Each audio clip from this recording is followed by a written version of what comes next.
Thank you very much, sir, for the opportunity given to take part in your meeting and allowed me to re-enter politics of medical practice again after many years. And I was delighted to get your call and acceptance of my paper. And along with Mahesh, we have prepared a presentation on polycystic ovarian disease. And this is how people used to see polycystic ovarian disease. This was in the past. And whenever we see this, I am always reminded of the famous quotation of Winston Churchill. That is, to decipher the link, first we try to look at the quotation. It was a riddle wrapped in a mystery inside an enigma. This is what Sir Winston Churchill quoted on Russia during the Second World War. Have we understood a lot about PCOS in 2020? Maybe yes, maybe no. When we look at the polycystic ovarian disease, two most eminent people in the field stand out. None other than Stein and Leventhal. And this goes after their name, Stein-Leventhal syndrome.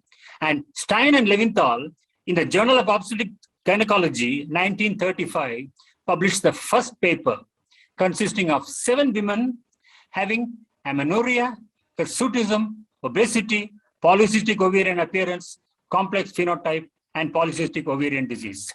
This was the start of what is called as a PCOS or PCOD. Since then, the disease has not stopped. Next, please.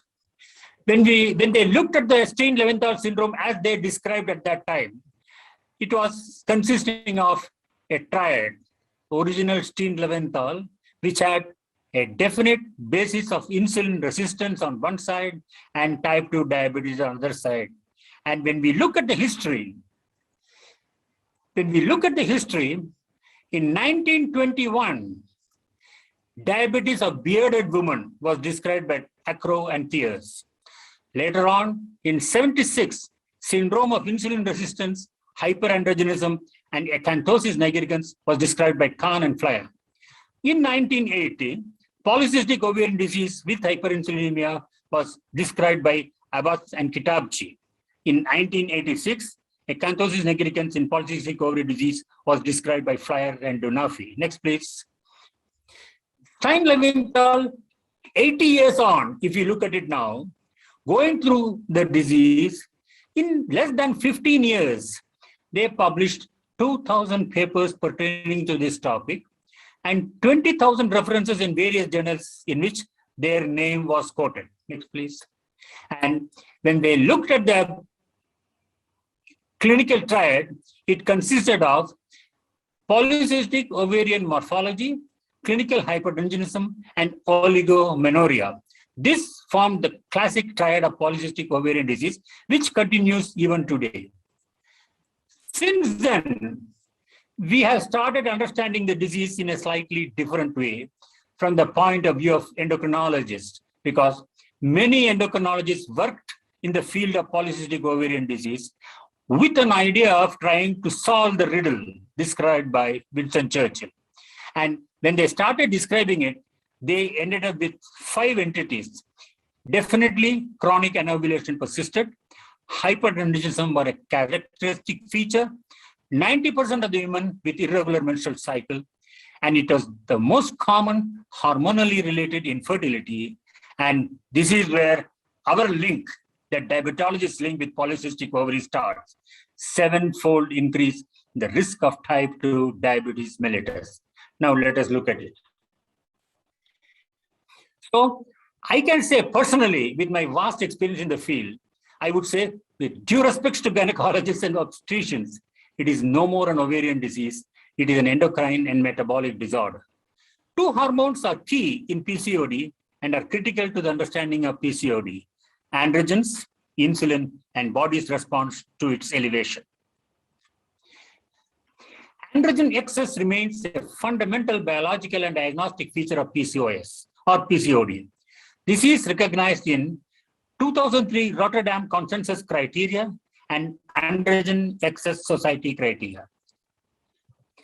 Since then, from Asia also this has been published, and quite a lot of characteristic features of Asian syndrome was also added by another society. Unfortunately, this has yet to got be published by the various other groups. Next slide, please.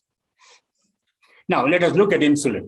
So, it is very clear that diabetologists have entered into the picture in a big way, and they are very heavily and significantly contributing towards the understanding of the disease. Now, let us look at insulin. Insulin is elevated and strangely does not produce hypoglycemia.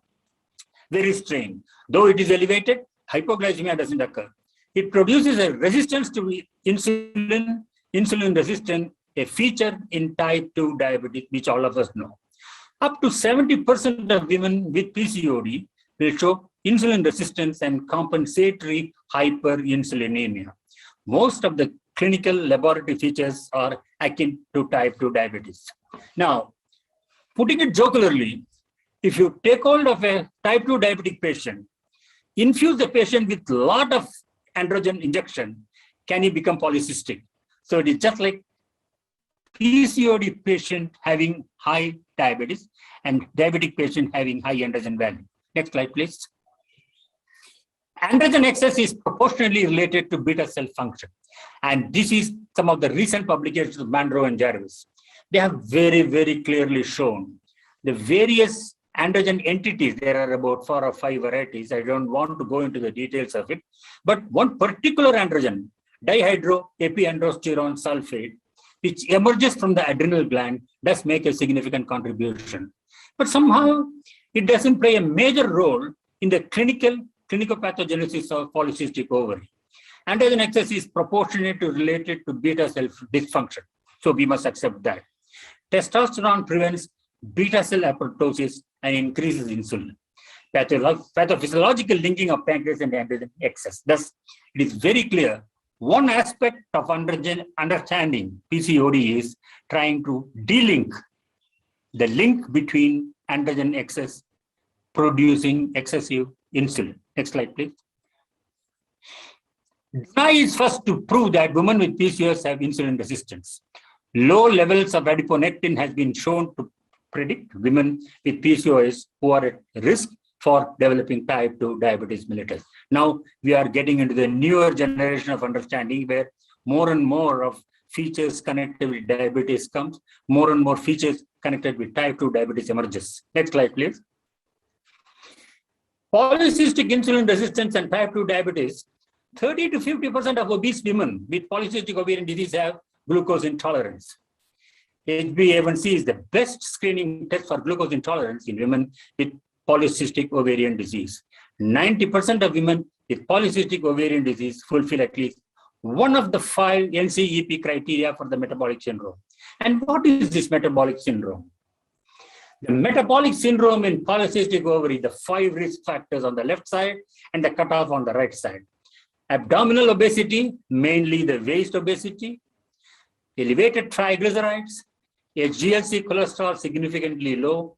Here, I have to make a few comments. It is very difficult to see patients with low level of HDL-C. So, low level of HDL-C is taken as a good criteria, and blood pressure and fasting sugar and 2-hour glucose. If you look at the cutoff, abdominal obesity more than 88 centimeters, triglycerides more than 150 milligrams per DL, HDL-C below 50 milligrams per DL. This is present in normal person also. Blood pressure 130 to 80 millimeters of mercury. Fasting 2-hour glucose 110, 120 millimeters of DL and 140, 199 per DL. Out of these 5 criteria, any one of the criteria combined with the clinical picture with which the patient comes. In clinical practice, we see these patients mainly with probably 4 features in endocrine laboratory. They come with obesity, they come with the problem of hirsutism, they come with the problem of acne, and they, towards the end, come with the problem of infertility, being referred mostly by the gynecologist. They play a major role in trying to look at the problem, but not investigating the problem because they are all very, very busy. Next slide, please. Now, at this stage, can we say, have we deciphered the problem of polycystic ovarian disease? The big answer is probably yes and probably no. Yes, we have made it very clear that it is linked with insulin resistance. The moment we try to understand the insulin resistance, we try to understand type 2 diabetes. The moment we try to understand type 2 diabetes, we understood polycystic ovary disease also. Next slide, please. Now, I request Mahesh to make a few comments and his own experience of having seen interesting cases.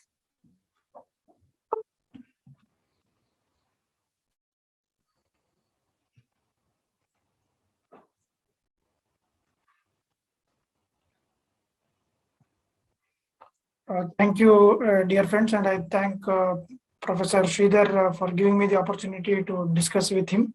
So I'll be talking about an interesting case and the link between PCOD and diabetes. Recently, I saw a 28-year-old lady in 2020 who had presented with irregular cycles for around 3 years with only 5 to 7 cycles a year.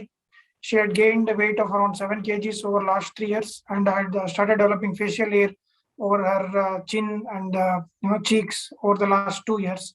She also had a recent history of hair fall over the temporal region for the last 1 year and darkening of the skin over her neck over the past 2 years. And when she came to me, this is how she looked. As you can see here, she had hirsutism in the form of facial hair. Dr. Mahesh, sorry to interrupt you, but the slides are not moving. Oh, okay. Yeah, slides are not moving here. 1 second.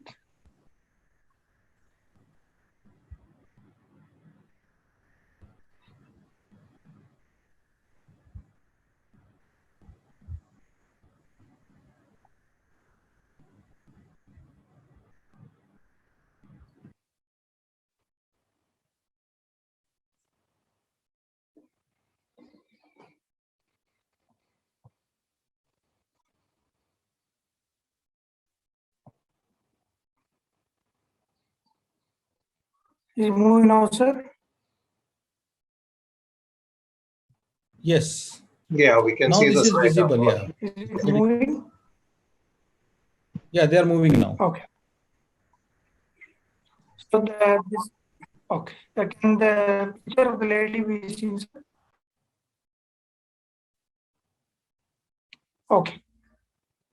So this lady had presented with facial hair, acanthosis nigricans suggesting insulin resistance and temporal loss of hair, which is the clinical sign of hyperandrogenemia. And when we evaluated her, TSH prolactin was normal, fasting blood glucose was 126, HbA1c of 6.6 microunits per liter. Total testosterone was elevated at 98 nanogram per deciliter. Her LH was 15 and FSH was 8 and 17 OHP was normal. And after discussing with her, she decided to go for a strict diet and started her on exercise regimen and metformin around 1000 milligram per day. At the end of 6 months, she came back to me smiling with 2 regular cycles, had lost 5 kg weight, hair fall had reduced, her fasting glucose had come down to 96, HbA1c came down to 7.9, insulin levels also reduced from 98 to 11, and total testosterone also came down from 98 to 58 and insulin from 84 to 11. So this is how we can, clinically the management itself shows that both are similar to begin with.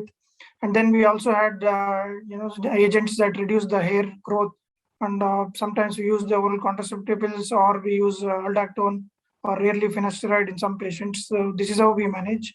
Towards the end, we can say that the etiology of PCOS, though not entirely clear, is mainly due to the hormonal balance caused by both hyperandrogenism and hyperinsulinemia, which are also the effects of PCOS.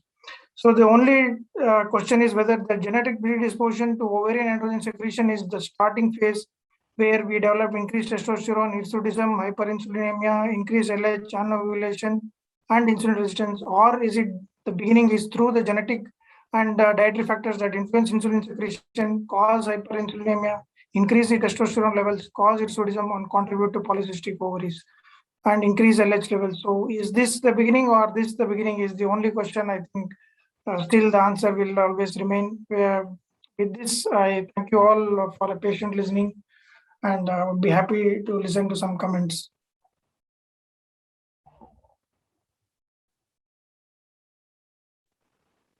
I think we are going to take the comments and questions at the end of both the talks together. Okay. Yeah, Dr. Sridhar finished or continuing? Yes, sir, finished. He But I'm finished. still there for answering. Okay. I'm still there. Yes. So you are still so jovial, sir, after seeing you after so many years. Yeah. So I think we can have questions and comments at the end after the, Okay. as we were asked by the actually organizing committee. But just a very short comment, sir. We recently published a paper in Dermatology Kargar in 2021 itself that the patient you just described hair and syndrome, Heron syndrome. hirsutism acanthosis nigricans, and we clearly delineated two conditions by looking at the adipocytokine and body composition parameters.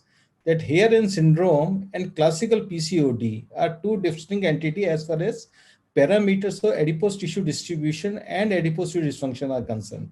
We'll discuss about it later on, but what I will say, just a very short comment, the case you described is a Heron syndrome. In fact, in this PCOD task force, I'm very much keen to have some trials for different type of strategy. And you pointed a very important area of actually investigation. The hair end to be treated like your insulin resistance case. And of course, other strategy need to evaluate it in other remaining garden variety of PCOD. Anyway, with this comment, we move over to Dr. Mahesh for COVID actually. Yeah, and we will have all the questions and discussion at the end on this topic also. Thank you.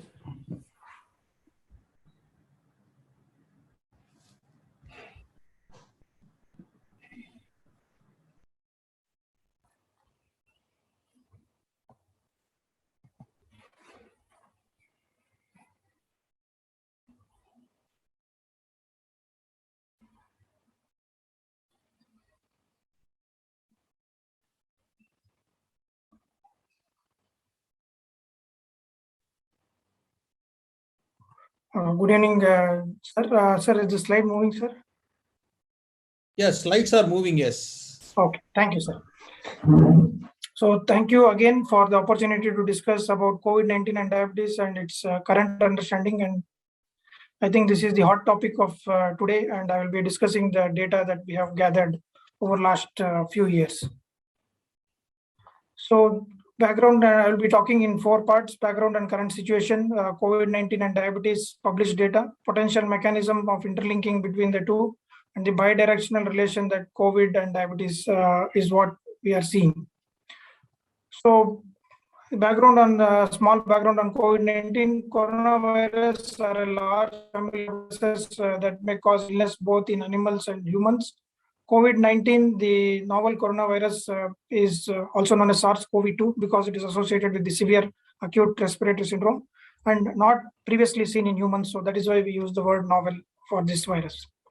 So we all also found that diabetes is one of the most important group of people who are having high risk because of this infection leading to severe illness, along with other comorbidities like hypertension, age, obesity, and immunocompromised state, and COPD and CKD.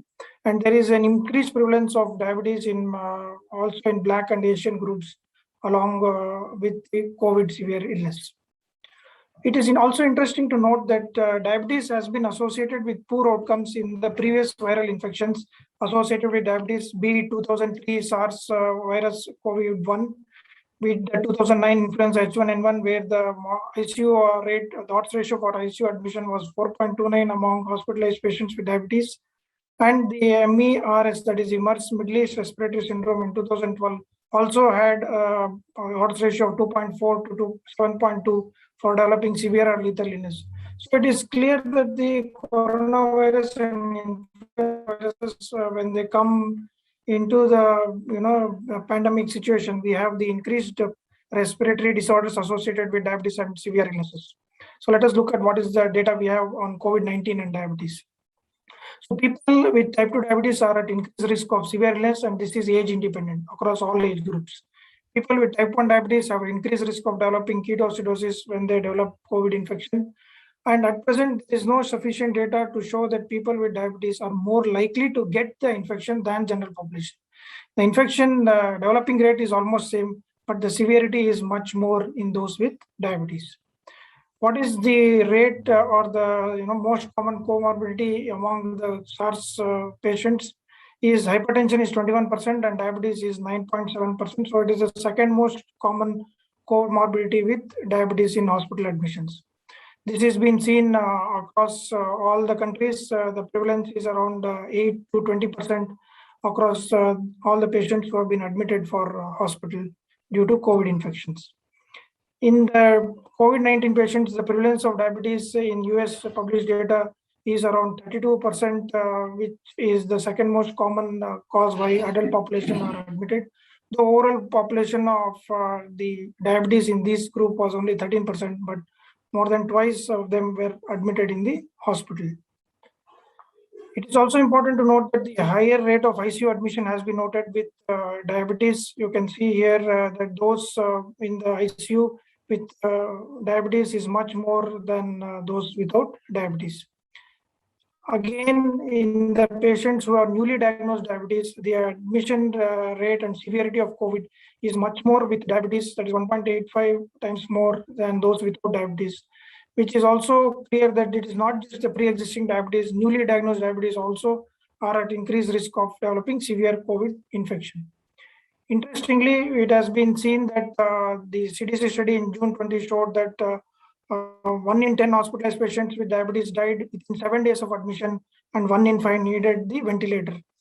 Patients with diabetes and uncontrolled hyperglycemia were at 4 times likely to die because of COVID-19. So the hospitalization is more, ICU admission is more, and mortality is almost 4% compared to those without diabetes.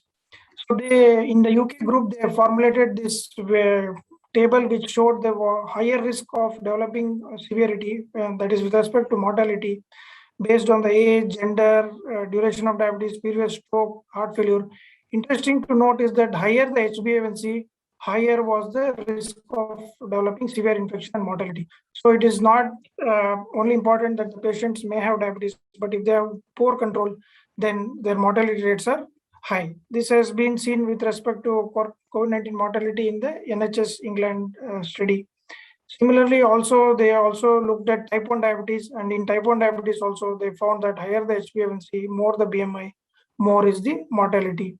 Black and Asians had higher mortality compared to the white in this population, and also male with diabetes had a higher mortality rate.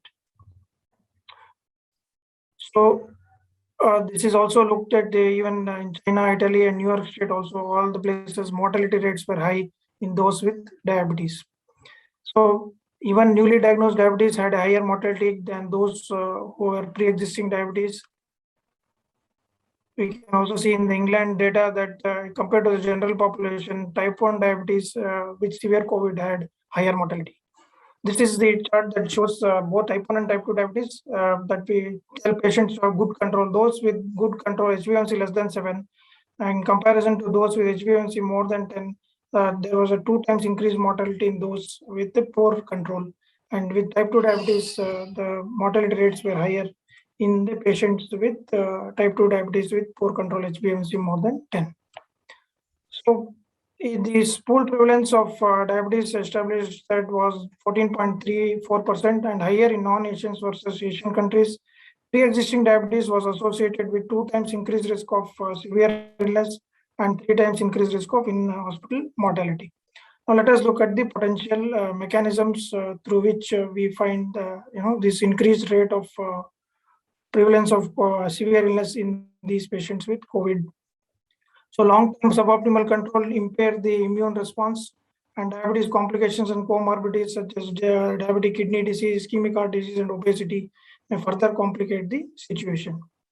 So this is a chart that shows that SARS-CoV-2 infection typically causes cytokine storm, which results in insulin resistance, hyperglycemia.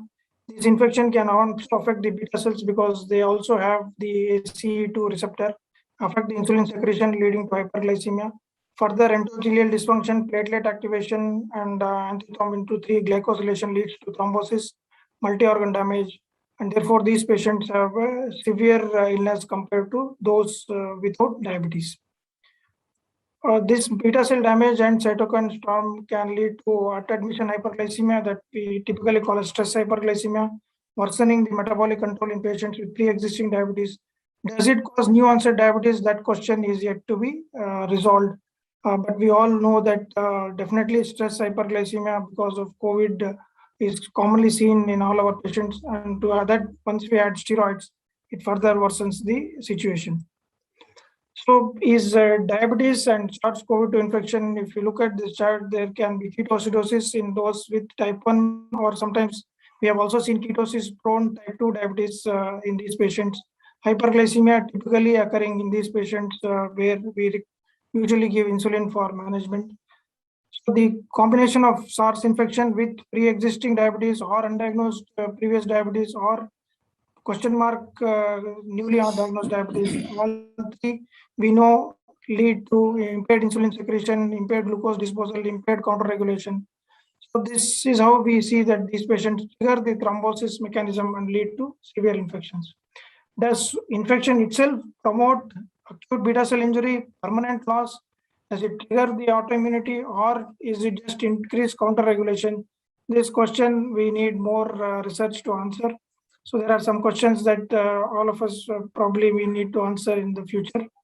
So the diabetes and COVID link is very clear now. We know that SARS-CoV binds to the ACE2 receptor, which are expressed in the beta cells, adipose tissue, small intestine, and kidney.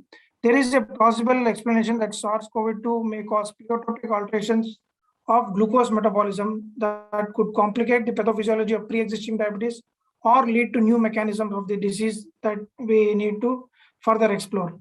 Ketosis-prone diabetes are seen in other coronaviruses that bind to ACE2 receptor. Also, we have seen that there is incidence of fasting hyperglycemia and acute onset diabetes reported in the previous SARS-1 pneumonia in those among the non-SARS pneumonia also. So this is the link that we can see that promoting the chances of patients having new onset diabetes. How do we manage these patients? It is very clear that those with stable infection without any severe disease will be managed as all other type 2 diabetes patients, except we may be cautious about using SGLT2 inhibitor. In mild to moderate disease, we can use most of the molecules except SGLT2. In severe disease, definitely we would avoid SGLT2 inhibitor. And insulin and DPP-4 inhibitor are considered to be the safest molecules compared to all other groups. Even metformin, we would be cautious because of the risk of lactic acidosis in these patients. So this is a brief. I think most of us are well aware of how we manage these patients, so I'll not go into detail. So towards the end, it is very clear that diabetes promotes severe progression of COVID infections, leading to higher ICU rate and increased mortality. The rate of progression is very clear known because we've seen that the less than 7-day mortality is almost 4 times in those with diabetes as compared to non-diabetic. New onset hyperglycemia is associated with poorer outcome compared to those with normal glycemia with pre-existing diabetes. There is a bidirectional relationship between COVID-19 and diabetes. On the one hand, diabetes is associated with increased risk of severe COVID infection, and on the other hand, new onset diabetes and severe metabolic complications of pre-existing diabetes, including DKA and hyperosmolality, have been documented in those who develop COVID infections.